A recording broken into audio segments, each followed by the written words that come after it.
Hello, everyone, and welcome to another episode of the Powerful Man Show. I am your host, Doug Holt, with my co-host, Tim, the Powerful Man Matthews.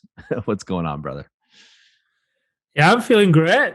Just had a great conversation, you and I think went on for about 45 minutes. England are playing tonight in the semi-final of the Euros. That's right. Um, a lot of great things happening. Hiring new people on the team. It's just great, isn't it? Just being off the back of an alpha reset. You know, we always say that we go through it as coaches, and we do. And off the back of it, there's always opportunities that we see really clearly for our own growth. And it's exciting. Like you right now, looking for a house manager. I think it's awesome. And everything else that goes with it. It's great. Yeah, it is awesome. And, guys, when you get these revisits, that come through the podcast, hopefully you enjoy them, right? Because it's always good to review things. I always get something new out of everything I review. But also because Tim and I get to talk and we get to coaching each other and sharing what's going on with us, just like we do when we coach the men. And I always love our conversations. And sometimes we don't get as many podcasts done as we anticipated doing initially. But so much more comes out of it, right? We get so much that comes in that we're able to put into the programs that we offer the men. And I think it's important for the guys to know that we eat our own cooking. Right? We do the things that we teach, and we're constantly evolving those things that we teach, right? They're predictable and systematic to get results, and we're making them better all the time. And I think that's important to know, because if I was looking at a coaching program or a mentorship program, what I'd want to make sure is the people that were guiding it were also growing consistently, right? Nothing is stagnant, and that ensured results, which all our programs do. So it was a fantastic conversation. And yes, I am looking for a house manager, someone to take over the day-to-day duties. So my wife and I can spend more fun time, and I can spend more time with the kids, and we don't have to do basically the crap we don't want to do. So if you guys know anyone, reach out to Doug via Facebook. Please do. Please do. I definitely have a vision in mind of the person, but I'll leave that to another descriptive episode some other time. Going through there. So Tim, what I want to talk about today is something that's come up a number of times and certainly comes up for a lot of guys. And I can remember came up for myself is how to master stopping self-sabotage. And, for a lot of us guys, I'll use dieting because that's one that I've self-sabotaged probably the most, is things start to go really well in your life and you start to, improve. And I'll use again, fitness. You start to see the abs showing, right? You want the six pack and the abs are starting to show. You put in all this work. And the next thing you know, you get injured or because you overtrained or you decide to eat pizza. I'm going to have one slice. That one slice, you end up devouring the whole pizza and a pitcher of beer by yourself. And, that goes into basically feeling guilty and shameful of yourself, which goes into the next morning of eating more shit food, right? You go down this slippery slope of self-sabotage. Now, we've had a guy that we were recently talking to that he started using the techniques in the program, and all of a sudden, his marriage was amazing, right? His marriage was amazing, closer than they've ever been, and he just blew up at his wife. I mean, blew up, yelling, screaming, a complete jerk to his wife, to the point where she was like, what is going on? Like, this is ridiculous, and they both started talking about divorce again. And he took a step back. We reached out to us as coaches, of course, and he realized, holy crap, I just completely self-sabotaged because I was so scared that things were going so right. And they've never gone this right before. And I just completely went to self-sabotage. And it was in that moment of knowing for him that was the key here, was one of the keys, I should say, to realizing what was happening for him. Is this pattern of self-sabotage that a lot of us find ourselves into.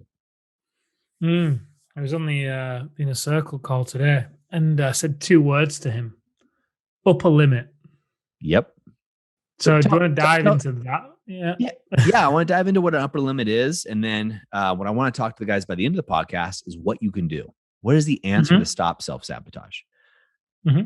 So upper limiting is, if you can think about it, we all have a limit that is. So the amount of money you make typically is the amount of money, money you'll have most of your life. When I say that, it's not the money you make, but it's the money you have in your bank account. Year after year, it's the same. You make more money, you spend more money, right? But the amount you have in savings is typically the same, right? Because you have your own limit, right? Your own upper limit of what that's able to be. Same with weight, right? People will go start bodybuilding and gain weight, right? Or gain muscle, but also lose body fat. Their scale weight will stay the same because in their mind it says, hey, Doug is a 220-pound male, right? Or Doug makes X dollars, or Doug's company makes Y, or Doug's marriage can be at this level, but not any better. And what happens when we start to grow and we start to supersede that limit, it's like a thermostat kicks off, right? And it says, whoa, whoa, whoa, whoa, Doug, you're a 70-degree guy, and you're at 75 now. You're growing. So we're going to kick on the AC and bring you back down to 70 degrees. Maybe we'll bring you back to 68 to hover there for a little bit. And this happens in all areas of our lives. And it happens running through the subconscious mind. And so wherever you're thinking of, so think of the 5 territories: self, health, wealth, relationships, and business. You have a vision of yourself, and that vision is your ceiling of what you believe you can do, where you believe you can be. And that's your upper limit. And until you readjust that thermostat, whenever you go above that limit, it'll crash you back down. The thermostat kicks in. So right now on the West Coast of the US, Tim, we're having a heat wave here, right? And so it's, 90 degrees outside. And so the thermostat kicks in and it brings us back down to an equilibrium. We like our house at 70. So it always is adjusting. If it goes below 70, the heat kicks in and it brings us there. So we're at a constant level. And the same thing happens in all our areas. So this gentleman that we were talking about, he gets home.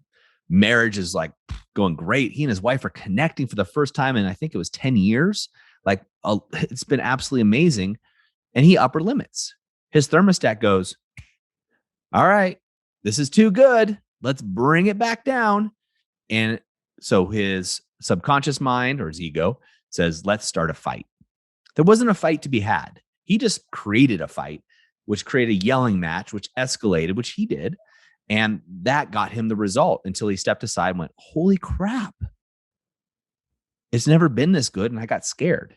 Now, a testament to this guy, the ability to look at yourself and say, hey, I am self-sabotaging. I created this. I was scared. That takes massive balls. Those are balls of steel, brass balls to come to that realization and admit it. Really hard. So kudos to him. And this happens to all of us. Maybe not you, Tim, the powerful man, Matthews, but it happens to me in areas. And you and I were just having a conversation about, going through there. I'm stepping into a level that scares me, right? It scares me at the thought of what could happen in a positive way. And that's how I know it's the right way. Lean into that a bit more. Explain it. Scares you in a positive way, so that's the right path to be on. Lean into that a bit more for these guys, because I imagine some of the listeners here, they know what you're talking about, but I think as well, elaborate on this a little bit more, because there'll be guys that are on the right path, guys that are right on the cusp, and they know there's some action that they really get to be taken right now, or maybe they've tried and they hit the upper limit. So lean in.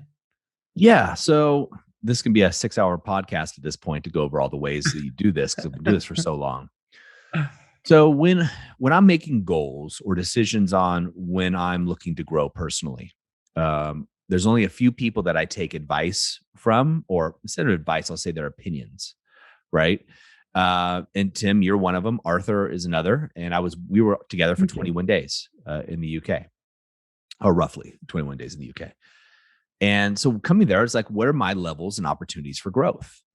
And what comes about that, I get to check in with myself and say, yeah, does that make sense to me? Or is that really what I want?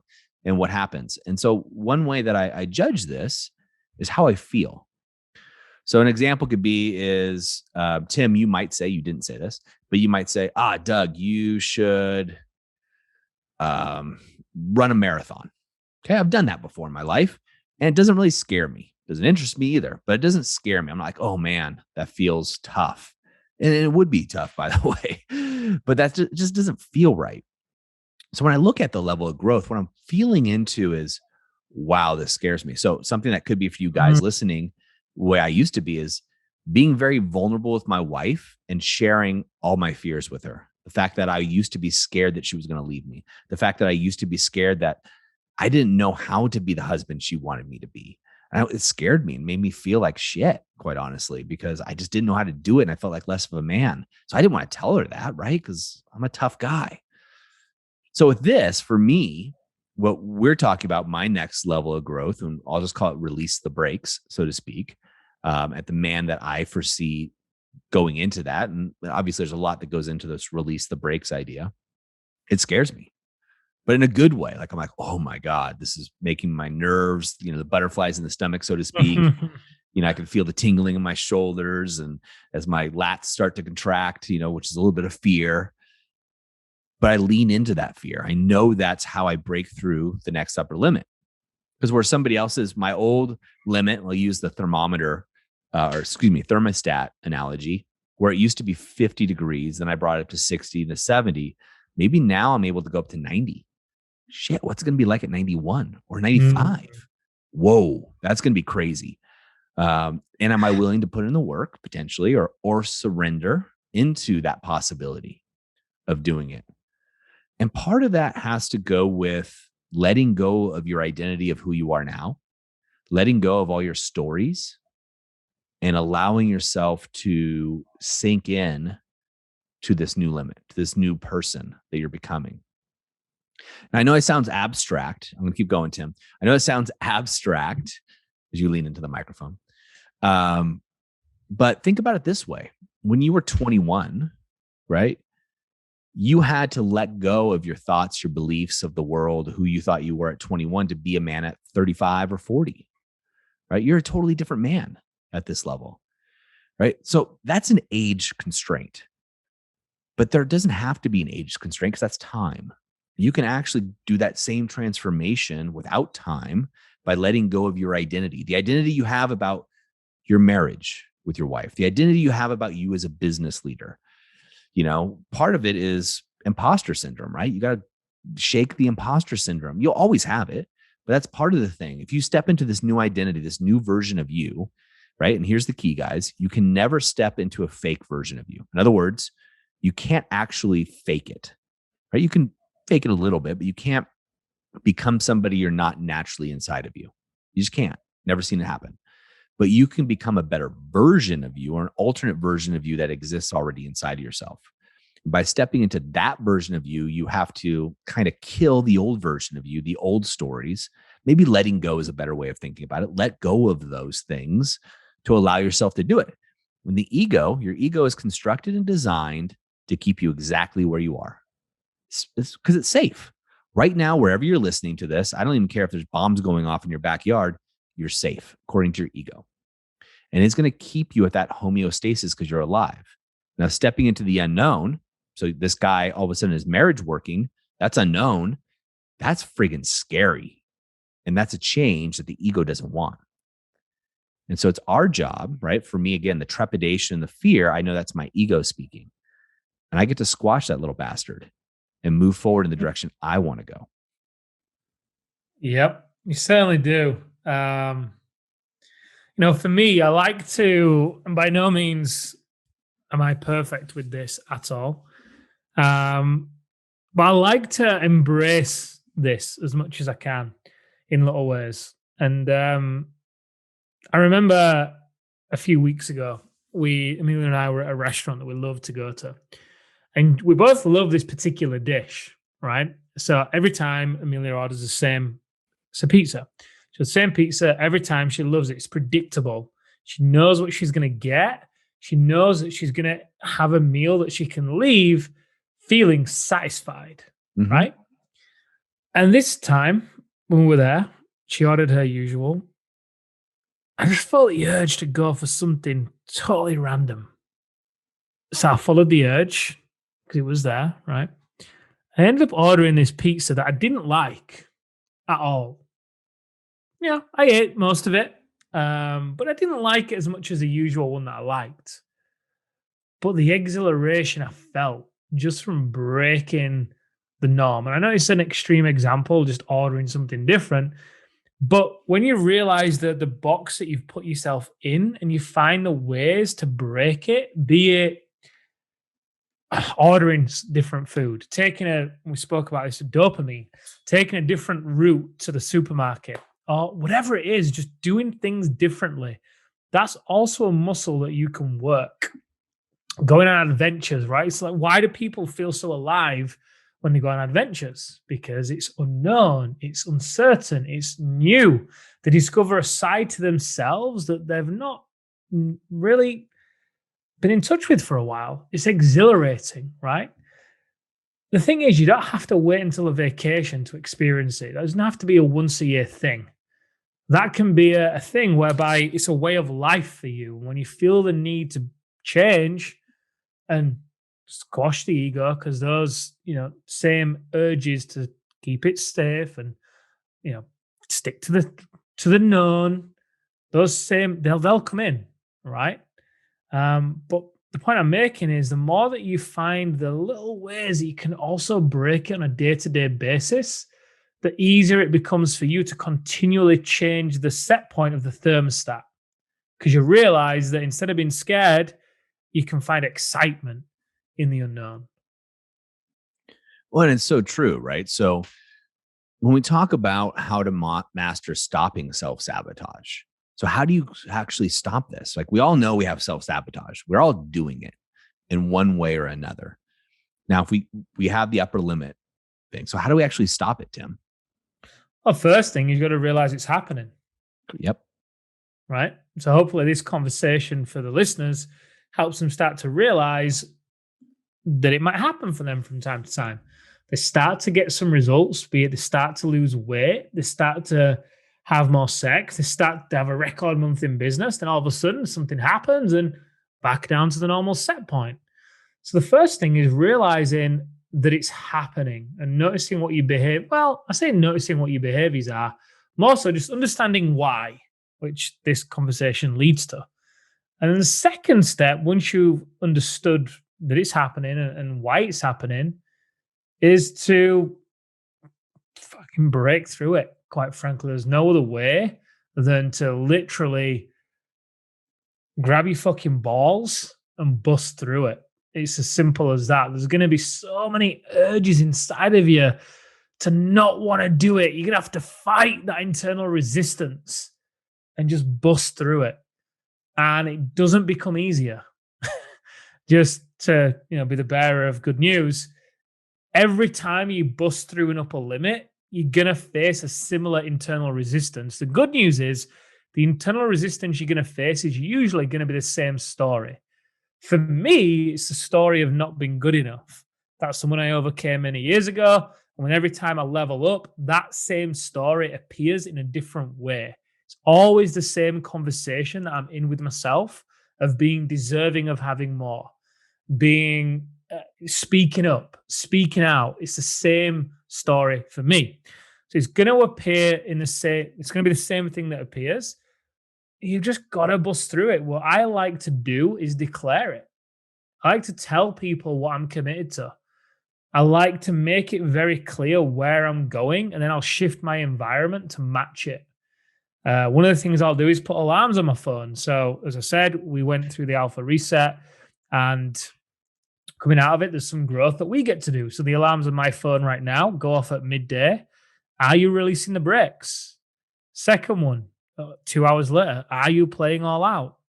Third one, at 4 p.m., are you settling? Fourth one, at 6 p.m., are you speaking up? So when those alarms go off on my phone, I pay attention to them and I answer the question. And most of the time right now I am. When there's been 1 or 2 times when I haven't, great. Why am I not? So it keeps me in the conversation with myself. My journaling is all focused around where I'm going. Every morning I'm journaling about the vision that I see, the vision I'm committed to. I'm involving you and Arthur and people close to me and getting them bought into what it is I'm doing. I'm asking for accountability. I'm taking action. One of the little things you guys are urging, get a new car, get a new car. I'm like, Arthur talks about the impact to the environment. I'm like, okay. So I'm booking the test drive. I'm booking a fitness trainer, because I want to be challenged in my fitness. it'd be very easy to delay booking the test drive. I don't even know if this is a car I'm going to get. But for me, in shifting my upper limit and overcoming self sabotage, imperfect action is key. I've just got to pull the trigger and I've got to do it because I know for me, walking into that car garage and looking at the car and having the test drive, it's gonna reveal the next step, which will be yes or no to that car, but I'll enjoy it. I'll enjoy the test drive. I don't want to get bogged down in researching tons of cars. I don't want to get bogged down in getting a list of, for me, this is how I work. I don't want to get bogged down in listing out 10 cars and getting into all the legit. I just want to follow the excitement and take action because that's the path of least resistance, the excitement. So follow the excitement, go there. The gym, same thing. There's tons of people I could interview. This one guy feels right. So I'm just going to go with it. Imperfect action. So environment, one, the alarms, accountability, two. So getting you and Arthur involved in where I'm going. And then imperfect action would be three. And the other thing with environment is shifting other things in your environment as well. So I'll often change the screensavers on my laptop, the screensaver on my phone. I may buy some artwork that goes up that reminds me of where I'm going. I'll upgrade my environment to reflect the shift that's happening. Maybe it's, I don't know, maybe new clothing is part of how I see myself. So I'll buy new clothes. So environment is really important because that's going to reflect back to you a lot about where you're going. So the more your environment can reflect it back and the conversations that you're in, because the key is you don't want to grow in silence. If you grow in silence, it's easy to step away from what you feel compelled to create because nobody knows. You can easily try and lie to yourself. You won't enjoy it, but you can. So the more you get it out there and get it open and enroll other people into where you're going, the more they're going to hold you accountable to it as well. And it's so true. And on top of that, this is going to be kind of an unfair answer to some of you listeners, but some of you guys will get it. There's a more foundational level that makes this all easy. I know you said it's hard. You're not going to lie to people and tell them.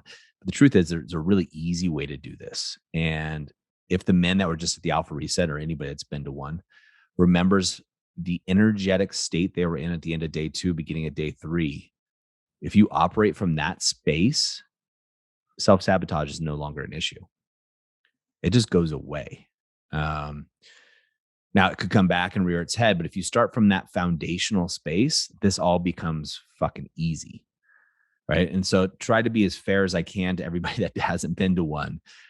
And I'm also speaking to myself as I say this, Tim.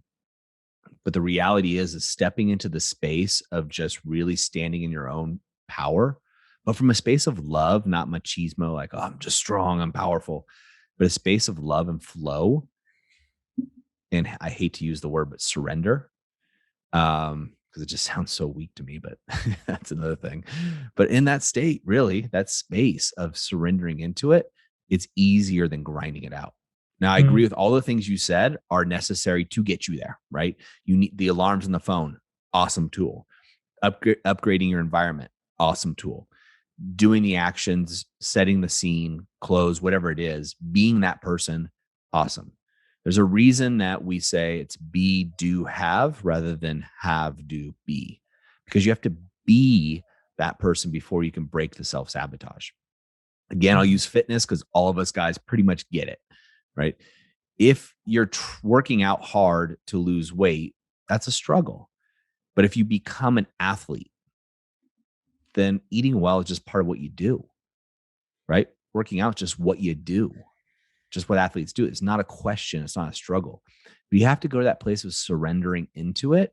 It's much easier. You can get there by fighting it. I've done both. I can tell you right now, fighting it's a lot harder. But get that expert guidance, right? Someone who's been down the path before you.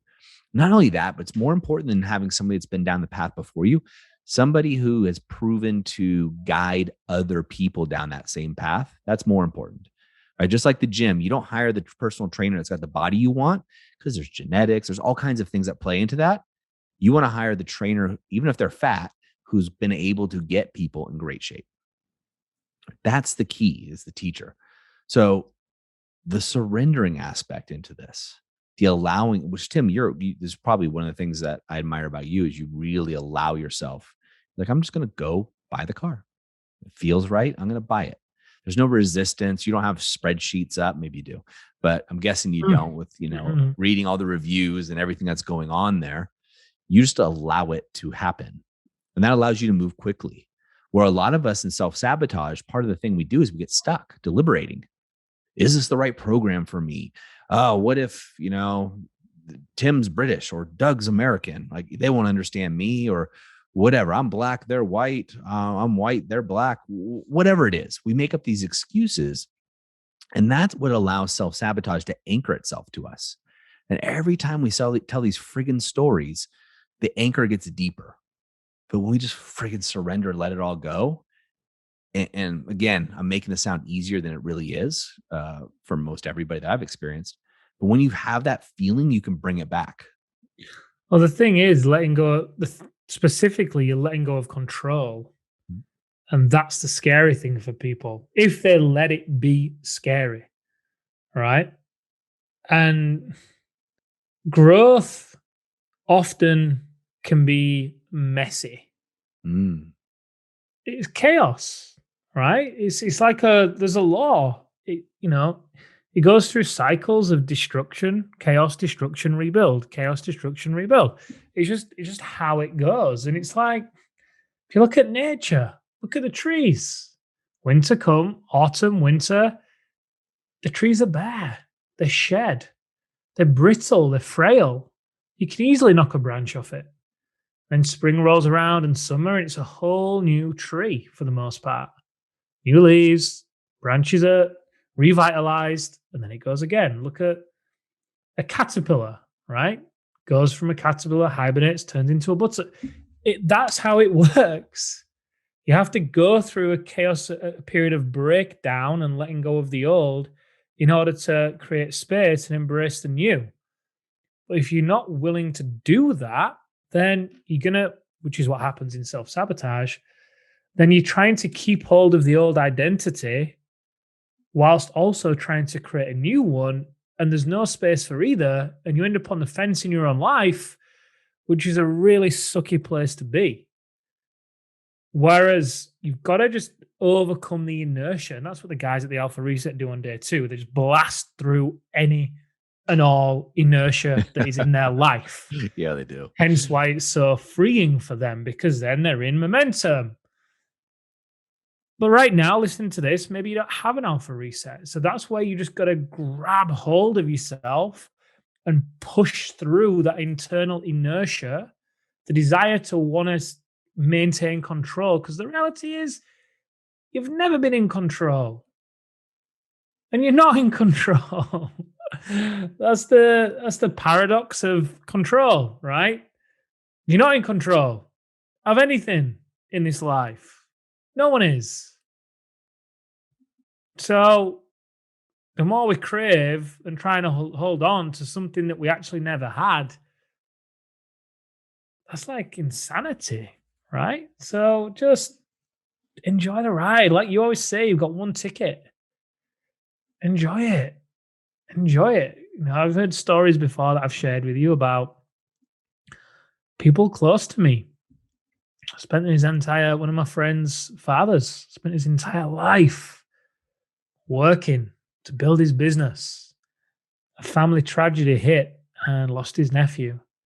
Made him wake up to the fact that, hey, do you know what? I don't want to work like this. I'm going to sell the business. Made that decision over dinner with his wife, got up to leave the restaurant and died. Aneurysm. Man, I know it sounds cliche, and some people might say, well, look, I've got response. I can't live. Are you speaking up? I can't live my life like that. I've got responsibilities. Yeah, I get it, right? You're going to operate within constraints to a degree. And within that framework, you can also choose to play by a rule where you're going to let go within that container, right? So there is no thermostat. You've made it up. The thermostat is an illusion. No doubt about that at all. And guys, it's time to break free from it, right? And saying it's an illusion is harder than, well, I guess it just doesn't help for a lot of guys out there. And so, guys, if you find yourself self-sabotaging in any of the 5 territories, again, the 5 territories of your life are self, health, wealth, relationships, and business. And if you're like most of us, you're probably self-sabotaging in all 5, but one probably, relationships, for example, or health tend to be 2 that come up more often than not. This is your time to surrender into something different. Step into something different, right? The definition of insanity is doing the same thing over and over again and hoping things will change. For most of us, we're hoping things will just change on their own with time. Maybe next week things will be better. Maybe next year things will be better. I can hold out for that. That's bullshit. Right? That's just pure BS. You got one ticket at this game we call life. Use that ticket wisely. Take some massive action. And move forward. So I'll be sharing my journey. I'm sure Tim will be sharing his on this podcast as we go through it. I'll clue you into more and more to what's occurring for me and this next evolution for myself.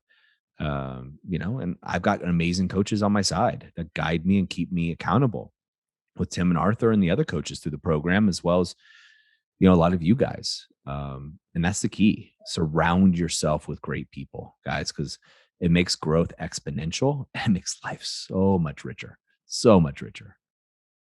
So, gentlemen, wherever you find yourself, just take massive action. I say that every time, but I do mean it. Right? It's so easy to go from podcast to podcast listening to something, but take one insight, write it down, and then take massive action, wherever that is. Take massive action and move forward. Guys, if you haven't already, we have a private community on Facebook. Jump on in there. It's for business owners only right now. Jump in there, introduce yourself, and let me know what your upper limit is, and we'll help you get through it. Guys, that's a wrap for us here at the Powerful Man Show. We'll see you next time. Have an amazing week.